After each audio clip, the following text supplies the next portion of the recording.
Je vous propose de nous engager contre un système qui fabrique du silence, du déni et de l'injustice. Chaque année en France, 153 000 personnes sont violées ou subissent une tentative de viol. Parmi elles, seules 19 000 portent plainte. Autrement dit, 9 victimes sur 10 se taisent ou sont réduites au silence. Sur ces 19 000 plaintes, moins d'un tiers va donner lieu à des poursuites. In fine, tout au bout du parcours judiciaire, seuls 636 auteurs seront condamnés. Ce chiffre nous donne la mesure du déni et de l'impunité collective révélée dans le dernier rapport du Haut Conseil à l'égalité. Une victime de viol sur 300 obtient justice. 0,4% des agresseurs sont condamnés. Alors pourquoi une telle faillite ? Eh bien parce que dès le dépôt de plainte, les obstacles se dressent. Les victimes redoutent de ne pas être crues. Elles choisissent parfois la main courante, qui n'a aucune valeur judiciaire, par peur des conséquences d'une plainte. Certaines se voient découragées, d'autres entendront que leurs propos ne tiendront pas devant un magistrat. Parce que les parquets classent sans suite plus de 2 affaires sur 3, souvent sans explication, souvent sans avoir entendu l'agresseur. Parce que trop de viols sont correctionnalisés. On rabaisse le crime en délit, on évite les cours d'assises, on économise du temps, de l'argent, des moyens, et on nie aux victimes la reconnaissance de ce qu'elles ont subi, un crime.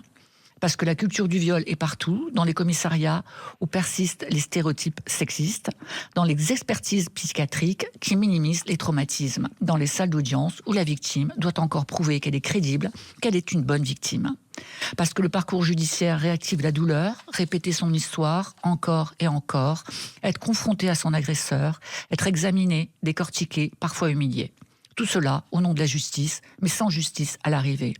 Et parce que les moyens manquent cruellement. Trop peu d'unités médico-judiciaires, trop peu de formation sur le psychotraumatisme, trop peu de structures spécialisées pour accueillir et accompagner les victimes. Sans oublier les associations de terrain en première ligne, condamnées à survivre avec des budgets qui se réduisent d'année en année. Voilà pourquoi seulement 0,4% des agresseurs de viol sont condamnés. Non pas parce que les victimes mentent, non pas parce que les faits sont flous, mais parce qu'à chaque étape, notre système fabrique du silence, du déni et de l'injustice. En France, le viol est le crime le plus jugé aux assises. Rapporté au nombre massif de victimes, il est aussi celui qui reste le plus impuni.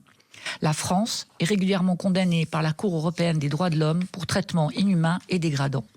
Il est temps que demain, ce ne soit plus l'Europe qui nous rappelle à nos manquements, mais que le rapport du Haut Conseil à l'égalité oblige enfin notre justice.